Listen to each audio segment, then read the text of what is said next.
शिक्षा से वंचित करने का एक नया तरीका है। आप बड़े ताज्जुब की बात होगी, एक शिक्षा माफिया का बेटा भी मेंबर है इसमें, और अगर गलत पाया जाता है आरोप लगाने वाला तो वो जेल भी जाएगा। और कॉलेज इनके हैं तो ये भ्रष्टाचार नहीं करते हैं क्या? साथियों नमस्कार, मेरा नाम रवि कुमार है। आप देख रहे हैं राजकर्मा की खास पेशकश रिपोर्टर यूपी वाला। इस वक्त हमारी मौजूदगी लखनऊ में है और हमारे साथ मिश्रा जी हैं। मैं इनसे बातचीत करता हूं और समझता ही इसी बिल को लेकर जो समर जाति के लोग जो विरोध कर रहे हैं, उत्तर प्रदेश के कई जिले में डीएम ऑफिस घेराव की गई है। तो इस तमाम मुद्दों पे मैं बातचीत करता हूं मिश्रा जी से। मिश्रा जी, समर जाति के लोग इसी बिल के विरोध कर रहे हैं। भारतीय जनता पार्टी एक बिल लाती है 13 जनवरी को, उसको लेकर काफी समय प्रदेश में देश में हड़कंप मची हुई है, क्या कहेंगे? देखिए, आज जो आप कह रहे हैं कि भारतीय जनता पार्टी बिल लेके आई है, पार्टी नहीं बल्कि सरकार बिल लेकर के आई है। और उस सरकार में जो चेयरमैन बना हुआ है वो कांग्रेस के दिग्विजय सिंह हैं। 4 मेंबर कांग्रेस के हैं, 4 मेंबर भारतीय जनता पार्टी के हैं, 3 मेंबर जो है समाजवादी पार्टी के हैं और 2 मेंबर तृणमूल कांग्रेस के हैं। 1 मेंबर जो है नेशनल कांग्रेस पार्टी शरद पवार गुट का है और एक नेशनल कांग्रेस पार्टी अजीत पवार गुट की अजीत पवार की पत्नी स्वयं है। तो इस प्रकार से जो 17 मेंबर उन्होंने बन के बनाए, तो भारत की सारी पार्टियों प्रमुख पार्टियों ने बना करके बनाई हैं। तो ये किसी पार्टी का नाम देना गलत होगा। रही बात आप यूजीसी एक्ट की 2026 की बात कर रहे हैं, तो जो इसमें आया है उसमें जो कानून है उसमें कहा गया है जाति, धर्म, लिंग, क्षेत्र, भाषा या दिव्यांगता के आधार पर किसी प्रकार की टिप्पणी करना जिससे किसी का मन को आहत हो, तो आहत होने वाला व्यक्ति अगर शिकायत करता है तो अब इसमें सवर्ण और एससी एसटी का कोई मतलब ही नहीं है। ये तो जब लिंग भाषा भेद हो गया तो अगर एससी भी हमको गाली देगा या हम एससी को जाति या नस्लीय भेदी टिप्पणी करेंगे, रंगभेदी करेंगे, राष्ट्रभेदी करेंगे तो हम भी अपराधी हैं, वो भी अपराधी हैं।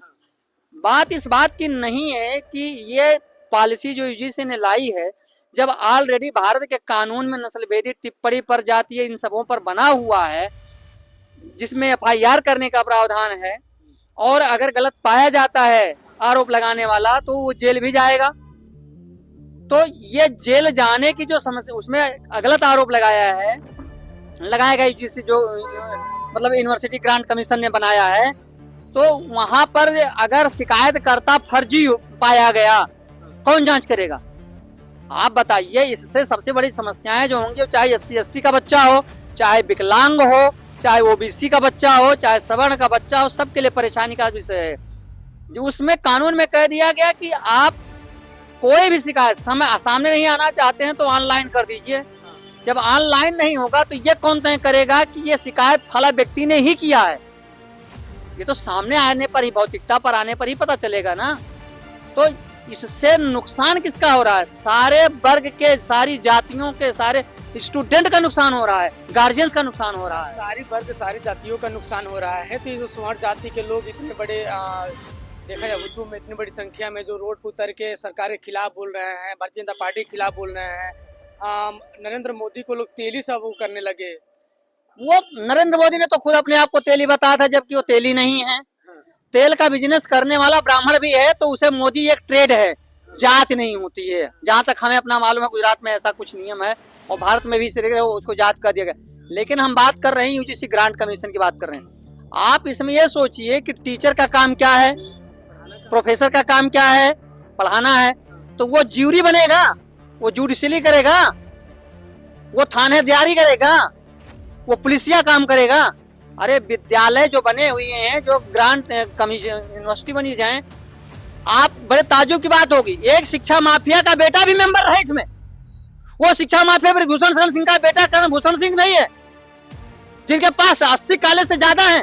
उनसे पूछो उनके कॉलेज में कितने बच्चे पढ़ने जाते हैं, शिक्षा माफिया है कि नहीं है? और वो ब्रजभूषण शरण सिंह कहते हैं कि हमें अभी पढ़ा नहीं है। उनका बेटा कर्णभूषण सिंह स्वयं मेंबर रहा है उस पर कमेटी का।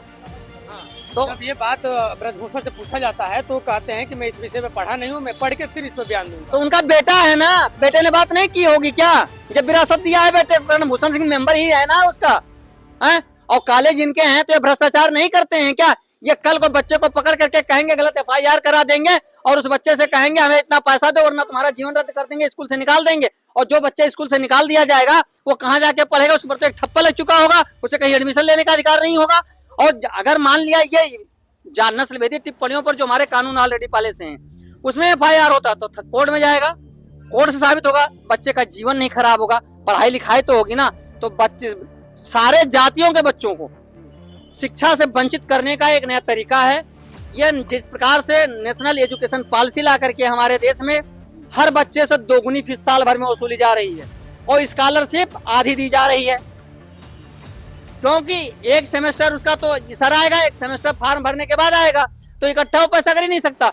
तो ये शिक्षा से वंचित करने के लिए, देश और समाज को, भारत के लोगों को विकृत करने के लिए, आपस में मनुष्यता कराने के लिए, बेरोजगारी बढ़ाने के लिए ये व्यवस्थाएं सरकार द्वारा की जा रही हैं। सरकार द्वारा इसे ना कहें, सरकार एक पक्ष हो सकता है, लेकिन जितने सत्ता में बैठे हुए विधायक हैं, MP हैं, गवर्नमेंट के नौकरशाह हैं, ये लोग NGO बना करके यूनिवर्सिटीज और कॉलेजेस बनाए हुए हैं और बड़ी बड़ी मोटी फीसें वसूलते हैं और बच्चों की पढ़ाई लिखाई नहीं कराना चाहते हैं। यही समर जाति के लोग कह रहे हैं कि भारतीय जनता पार्टी की 2027 में आगामी विधानसभा चुनाव उत्तर प्रदेश में सरकार नहीं बनने देंगे, योगी जी को हटा देंगे, मोदी को हटा देंगे।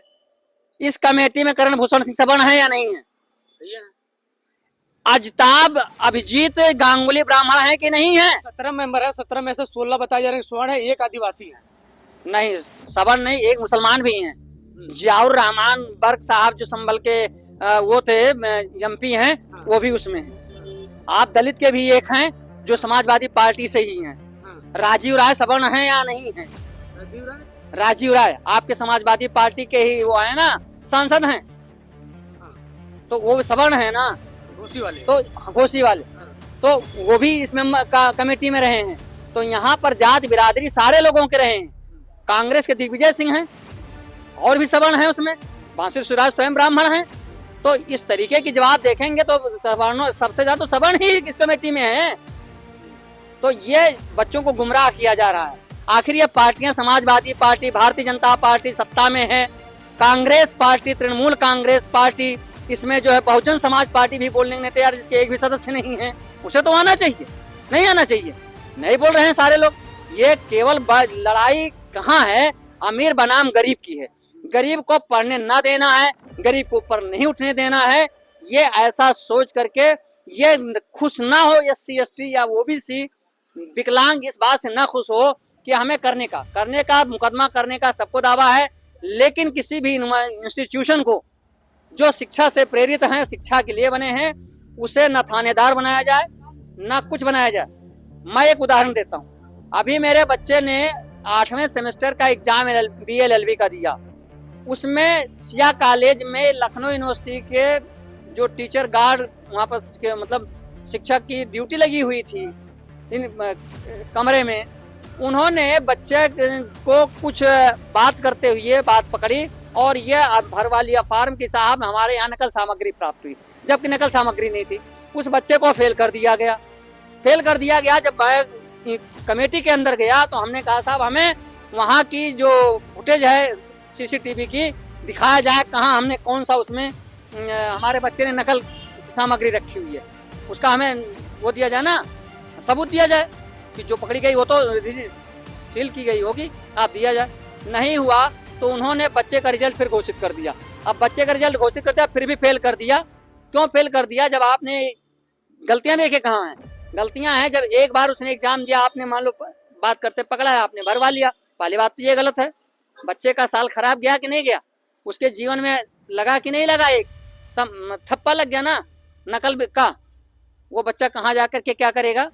इसी प्रकार से बच्चों को परेशान करने के लिए, बच्चों के माँ बाप को ब्लैकमेल करने के लिए ये व्यवस्थाएं की जा रही हैं, जो ठीक नहीं है। और मैं अपील करूंगा कि जितनी भी पार्टियों के लोग आवें, उनसे ये सवाल जरूर पूछना, जो जिस पार्टी के लोग मांगने आवें, कि जब आप उस कमेटी के उसमें थे तो आप क्यों नहीं बोल रहे हैं? आप लोगों ने क्यों ऐसा? समाजवादी पार्टी की तरफ से अभी तक कोई एक बयान ऐसे जारी नहीं हुआ इसी बिल को लेकर, क्या कहेंगे? मैं तो सारे को कह रहा हूँ, मैं कह रहा हूँ भारतीय जनता पार्टी सत्ता में है, वो नहीं बोल पा रही है। उसके 4 मेंबर हैं, 4 मेंबर कांग्रेस के हैं, जो प्रमुख विपक्षी पार्टी है वो भी तो नहीं उतर रहे हैं। वो तो शंकराचार्य जी के लिए उतर जाते हैं, वो तो जा करके बनारस के लिए राजनीति करते हैं। सारे लोग कर रहे हैं, सारी विपक्षी पार्टियां कर रही हैं, सत्ता पक्ष भी कर रहा है। समाजवादी पार्टी के 3 मेंबर हैं, तृणमूल कांग्रेस के 2 मेंबर हैं, बृजभूषण सिंह के बेटे करण सिंह हैं, जो शिक्षा माफिया बृजभूषण सिंह है, उनका लड़का खुद उसमें था।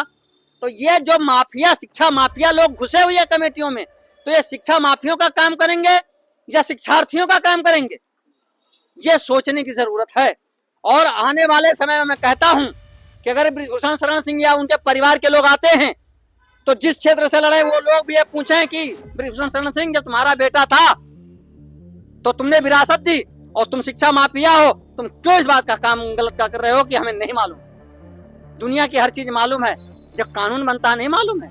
ये बिल गलत है या सही है? बिल्कुल गलत है, 100% गलत है और ये निरस्त किया जाना चाहिए। शिक्षा के जितने भी संस्थान हैं उनको शिक्षा के लिए रखना चाहिए। जब एक गुरुकुल में जातिवादी टिप्पणियां नहीं होती, गुरुकुल में पढ़ने वाले बच्चे आपस में नहीं लड़ते, मदरसे में पढ़ने वाले बच्चे आपस में नहीं लड़ते, समाज तमाम जात धर्म के लोग पढ़ते हैं, तो ये जो सरकार द्वारा बनाया जाए इंस्टीट्यूशन है, ये सरकार के अधीनस्थ जो प्राइवेट के रूप में दिए जा रहे हैं गवर्नमेंट की देखरेख में, उनमें इस तरीके का लड़ाई का तरीका क्यों बनाया जा रहा है कि भारत के समस्त लोगों को जाति धर्म और संप्रदाय के रूप में बांटा जा रहा है। हमारे साथ मिश्रा जी थे जो पेशे से वकील भी हैं। मैं बातचीत कर रहा था, समझ रहा था कि स्वर्ण जाति के लोग यूजीसी बिल को लेके क्यों विरोध कर रहे हैं, क्यों इतना धरना प्रदर्शन कर रहे हैं।